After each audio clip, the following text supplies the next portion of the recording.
अभी हम ये ब्लॉक इंस्ट्रूमेंट मैंने सबसे पहले इसमें बताया था कि ब्लॉक इंस्ट्रूमेंट एसी और नॉन एसी दोनों फ्रैक्शन एरिया में हम यूज कर सकते हैं। तो ब्लॉक इंस्ट्रूमेंट जब आरई एरिया में यूज करते हैं तो उसमें हमें आरई एरिया से होने वाले इंटरफेरेंस को बचाने के लिए हमें ब्लॉक फिल्टर यूनिट लगाना बहुत जरूरी है।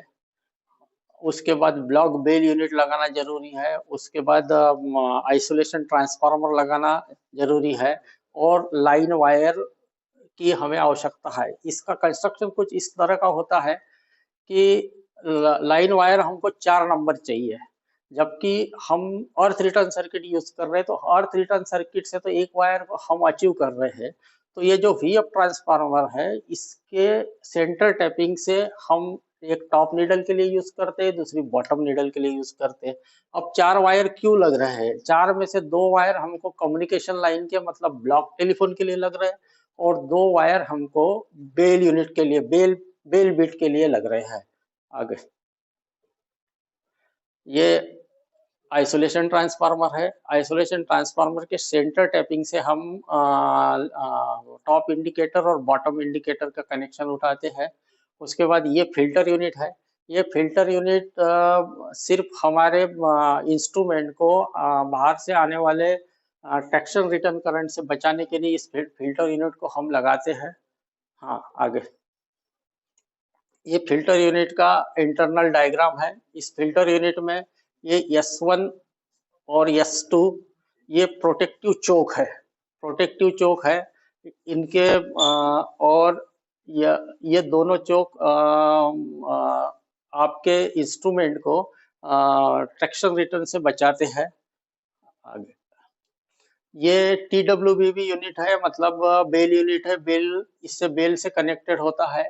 इसमें आप देख रहे हैं कि ये 3 और 11 नंबर, ये 3 और 11 नंबर जब भी हम एक प्लंजर प्रेस करते हैं तो इस 3 और 11 नंबर पे सप्लाई आती है और ये सप्लाई इस यूनिट में जाके, इस यूनिट में कार्ड लगा होता है, इसको TWBB कार्ड होते हैं। इस यूनिट में जाते हुए ये DC की सप्लाई AC में कन्वर्ट होती है।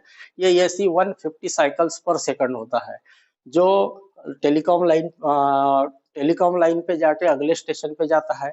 अगले स्टेशन पे उसी 3 और 11 पे वो आता है और 3 और 11 में आकर इसके अंदर जो ब्रिज रेक्टिफायर लगा है इस कार्ड के अंदर, उससे वो DC होके ये यहाँ जुड़ जाता है और यहाँ से जो है आपके लोकल बेल यूनिट में ये सप्लाई, ये DC सप्लाई जाती है और लोकल बेल यूनिट के उसी स्टेशन की सप्लाई से वहाँ बेल रजिस्टर्ड होती है। ये TWBB यूनिट का ब्लॉक डायग्राम है। ये जो मैंने आपको अभी बताया था कि 3 और 11 पे सप्लाई आती है। 3 और 11 पे सप्लाई, यदि अगले स्टेशन से आपको बेल रजिस्टर्ड हो रही 3 और 11 पे आएगी और ये 3 और 11 पे आके ये AC सप्लाई 150 साइकिल्स पर सेकंड रहेगी, ब्रिज रेक्टिफायर में आएगी और ब्रिज रेक्टिफायर से DC होके 4 और 12 पे आएगी और ये सप्लाई जो है आपके लोकल बेल यूनिट में जाएगी और लोकल बेल बजेगी। ऐसे ही हम यदि बेल देते हैं तो इस प्लंजर प्रेस कॉन्टैक्ट से ये 24 वोल्ट सप्लाई यहाँ से एक्सटेंड होगी और मतलब ये निगेटिव है।